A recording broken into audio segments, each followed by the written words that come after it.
Let me ask you something. What happens in the silence after you stop chasing them? What echoes through the mind of the avoidant when your presence disappears? That silence. It's louder than any words you've ever said. And today we're going to decode what's really going on behind those unread messages and that stone cold detachment.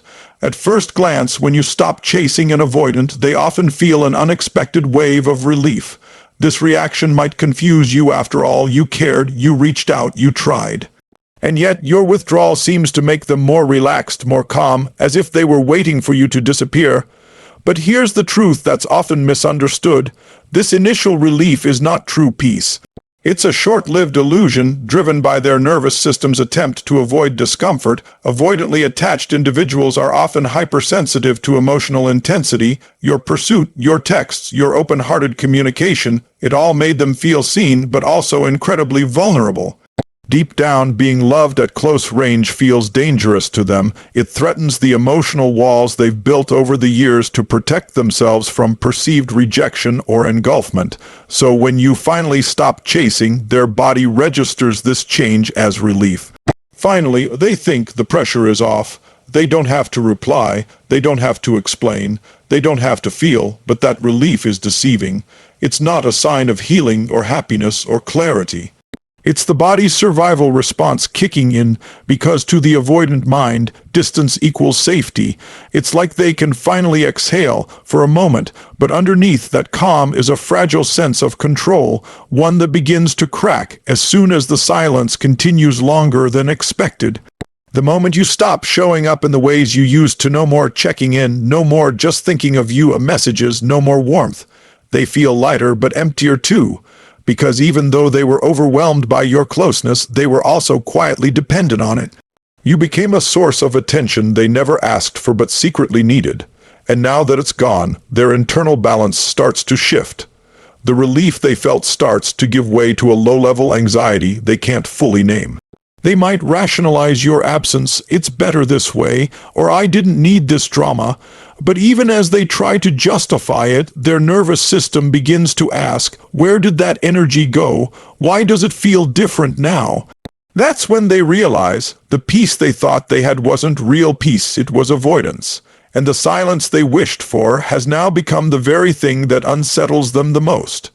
When you stop chasing an avoidant, a subtle but powerful shift happens inside them, even if they don't show it. They begin scanning, mentally and emotionally, for signs of control, not of you necessarily, but of the dynamic that once made them feel secure in their avoidance. Control is everything to an avoidant. Not in a manipulative way, but in a self-protective one. When they sense that they're being pursued, it allows them to remain distant, emotionally armored and detached. They know how to operate in that space. They have the upper hand, not because they're playing games, but because that emotional distance is their comfort zone. But the moment you step back, stop reaching out, and remove your emotional energy from the relationship, that control begins to fade. It creates a kind of quiet chaos inside them. They may still look calm on the surface, boasting, working, joking with others, but internally, the system they've relied on to feel safe is starting to malfunction. You've disrupted their pattern, you were always there, you always followed up, you always softened the silence, but now nothing. This sudden change creates a deep uncertainty in their mind. What happened? They wonder. Are they really done this time? The same person they subconsciously expected to always be available is suddenly unreachable. And now, instead of pulling away, they start scanning the emotional environment, searching for clues. They look at your social media, they replay past conversations, they scroll through old messages to track the moment you began to shift, not necessarily out of love yet, but from a place of panic.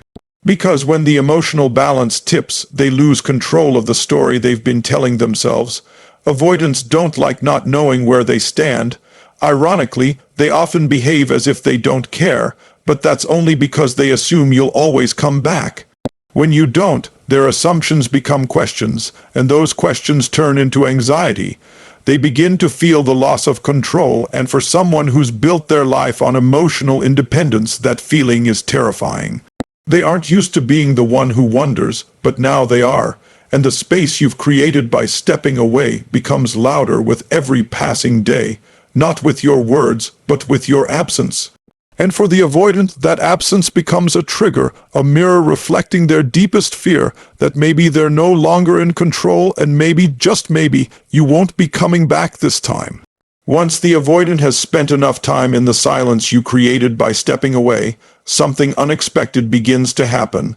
They begin to romanticize the past, not in a fairy tale kind of way, but through a quiet, haunting nostalgia that creeps into their thoughts when they least expect it. At first, they may try to brush it off. They'll distract themselves with work, hobbies, friends, or anything that helps them stay emotionally detached. But emotional detachment isn't sustainable forever, not when someone once brought warmth into their world. As the days go by and your absence stretches longer, they find themselves revisiting memories not just mentally, but emotionally. They remember the way you laughed at their sarcasm, the way your voice softened when they shut down, the way you never gave up on them even when they made it so hard. These weren't just casual moments, they were safe moments, moments when they felt accepted even in their flaws. At the time, they may have minimized these memories or even tried to push them away, telling themselves it didn't matter. But now, those memories return with more weight. There's a strange irony here. While you were present, your love was a burden. It felt too intense, too close, too demanding, but in your absence it becomes sacred. Their mind, once fixated on emotional distance, now begins to focus on emotional connection, because you're no longer there to provide it. They remember how you supported them without trying to change them, how you stayed patient when they withdrew, and how you tried to reach them through their silence. These moments now shine like golden fragments in their memory, and for the first time, they begin to realize that what they had with you wasn't ordinary, it was rare, but avoidants often come to these realizations too late. Their fear of closeness pushed you away, and now that you're gone, the very intimacy they feared is the thing they miss the most. They think about the comfort of your presence, the calm you brought into their chaotic emotional world, and how they never had to explain their wounds to you. You just understood. And in romanticizing the past, they also begin to see the truth that you were not the threat they were. That what felt overwhelming wasn't your love, but their own inability to receive it. And now that you've stopped chasing, the love they once rejected becomes the love they quietly long for. As the silence lingers and memories begin to surface, another emotion slowly creeps in: shame. This is not the kind of shame that's loud or explosive. It's quiet. It creeps in during the still moments, when the world slows down, when they lay in bed staring at the ceiling, when there's nothing left to distract them. This shame is subtle but heavy because somewhere deep down, the avoidant knows they were not fair to you. They know they were loved. They know someone genuinely showed up for them, and they also know they kept pushing that love away. It's not easy for an avoidant to admit fault. Their coping mechanisms are built on self-protection, on the belief that closeness is risky, that vulnerability leads to hurt, and that emotions must be tightly controlled. But when you're gone, when there's no one left trying to reach them, they begin to feel the consequences of their emotional defense system. They remember the times they left your messages on read because they didn't know how to respond. They recall the times they avoided emotional conversations or shut down when you needed reassurance. They didn't do it to hurt you. Most avoidants aren't malicious, but that doesn't erase the impact. As they sit with these memories, shame begins to whisper things they can't ignore. Why couldn't I just let them in? Why did I act like I didn't care when I did? Why did I punish someone who only ever tried to love me? These questions don't always come as conscious thoughts. They show up as restlessness, as emotional numbness, or a sense of regret that clings to them throughout the day. They start to realize that the very love they resisted is the love they now crave. But even as shame rises, most avoidants will still keep their mask on. They won't text, they won't call, they won't confess, because vulnerability still feels like a threat. Their pride, their fear of rejection, and their old patterns keep them locked in silence. They might even convince themselves you're better off without them, because shame doesn't just make them feel guilty. It convinces them they're unworthy of love. They'll say to themselves, they were too good for me anyway, as a way to numb the pain. The tragedy is this: you gave them the one thing they secretly wanted, acceptance, And now, sitting in the space where your love once lived, they feel the weight of their own choices. They may not say it, but they know. Deep down, they know. Once the avoidant realizes you've truly stepped away, not just for a day or a week, but with real emotional finality, they start to feel something they didn't expect, fear of being replaced. Not just fear that you've met someone new, but fear that someone else now holds the emotional space they never learned how to honor. This isn't about jealousy in the traditional sense. It's deeper. It's the terror of realizing that they are no longer on your mind the way you were on theirs, even if they never showed it. Avoidants often take emotional consistency for granted. They assume you'll always be there because in their emotional world, the chaser plays the role of the anchor. You've been predictable in your love. You cared no matter how distant or cold they became, but now that energy is gone and in its place is silent, still, strong, and unmoving. It begins to dawn on them that you might not be waiting anymore, that your energy might now be directed elsewhere, that someone else might be listening to your voice, receiving your attention, hearing your laugh. This realization strikes a unique chord in the avoidant psyche. You see, control was never just about avoiding closeness. It was about feeling safe, knowing where they stand, even if they pretended not to care. But when you detach emotionally, you introduce uncertainty. And uncertainty breeds anxiety. They start wondering what you're doing, who you're with, if you're missing them at all, or if they've already become a closed chapter in your life. Their imagination, which once helped them stay emotionally disconnected, now turns against them. They picture someone else receiving your love, someone who didn't have to chase, didn't have to beg, didn't have to break themselves to earn connection. This thought cuts deeper than they'll ever admit. Because now it's not just about losing you, it's about being replaced in a way that makes them question their own worth. They fear you've found someone emotionally available, someone who sees your value without needing to be convinced. The haunting part for the avoidant isn't just that someone else might love you, it's that you might finally feel safe in that love, and once that happens, they know there may be no space left for them. Their silent confidence turns into quiet panic. They don't show it, they won't say it, but the fear is there, pulsing beneath the surface. What if they've moved on and I was just a lesson? That thought, for someone who once felt in control, is nothing short of paralyzing. Beneath the avoidant's calm exterior, beneath the silence, the coldness, the emotional distance, is a wounded child who never felt truly safe. The moment you stop chasing, this part of them begins to stir. They won't show it, of course. On the outside, they may look unbothered. They might continue posting, laughing with friends, acting as if your absence hasn't touched them at all. But inside, something powerful begins to unfold. That inner child, the one who learned that love means pressure, that closeness equals suffocation, and that needing someone is dangerous, starts to feel the emptiness. Avoidants carry emotional wounds that were formed early, usually in environments where vulnerability wasn't welcomed or where love felt conditional. Somewhere along the way, they learned that expressing needs or showing pain would result in punishment, neglect, or abandonment. So they buried that part of themselves. They became masters at shutting down, pushing people away before they could be hurt. But the very thing they did to protect themselves also blocked them from receiving the care they so deeply craved.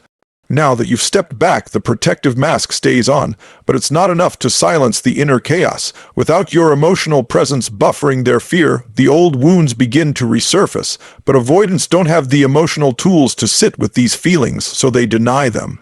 Still, it shows up in subtle ways. They may feel restless, have trouble sleeping, overthink, or feel emotionally off without knowing why. They may distract themselves with work or mindless scrolling, trying to avoid the discomfort that is creeping in. But distraction doesn't heal pain, it only delays the reckoning. The most heartbreaking part is this. They may be missing you deeply, even painfully, but they've conditioned themselves to equate reaching out with weakness. Vulnerability still feels like walking into a burning house, so instead of speaking, they suffer in silence. They cry on the inside. They ache not just for you, but for the version of themselves that never learned how to be held. Your absence exposes just how fragile their emotional world really is. This is the part they'll never let you see, not because they don't feel it, but because they've spent a lifetime learning how to hide it. The inner child may be screaming for connection, desperate to feel loved again, but the adult avoidant, trained to protect that child at all costs, keeps the mask on, keeps pretending, keeps the world from knowing how deeply they're hurting now that you're no longer trying to reach them. When you finally stop chasing an avoidant, it creates a powerful shift. Not just in the dynamic between you, but within them. At first, they may experience what seems like peace or relief, but that relief is only surface level. Beneath it lies a storm of emotions they've spent years trying to outrun. Your absence doesn't bring them clarity or freedom. Instead, it begins to dismantle the illusion of control they've clung to for safety. They thought emotional distance would protect them, but now, in your silence, they're beginning to feel the weight of everything they tried to avoid. And the heaviest truth is this: they're not relieved. You just stopped being available to absorb the emotional chaos they didn't want to face. As time passes and you remain detached, they begin to scan their world for signs of you. They notice the shift, even if they never tell a soul. They begin to remember the comfort they once rejected, the warmth they pretended not to need. And those memories, once insignificant, now feel sacred. The laughter, the understanding, the way you stayed through their storms. It all begins to matter in a way it never did before. But with this awareness comes an uncomfortable realization. They may have lost someone who loved them at their most unlovable. Someone who saw through the mask and stayed anyway, and that thought cuts deep. Shame creeps in slowly, reminding them that they pushed away the very thing they secretly craved. They didn't know how to accept love without fearing it. They didn't know how to feel close without wanting to run. But now, with you gone, they are left to sit in the silence of their own making. They wonder if you've moved on, if someone else now sees the parts of you they once ignored. That fear of being replaced, forgotten, and ultimately unworthy starts to take root.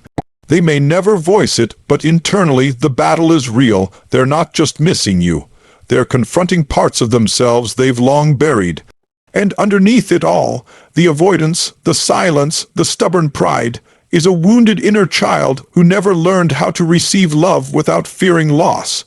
You walking away didn't just trigger their fear of abandonment. It exposed the painful truth that they were never equipped to hold the love they always wanted. You didn't stop chasing out of punishment. You stopped to heal, and in doing so, you unknowingly gave them something no one else ever has: a mirror.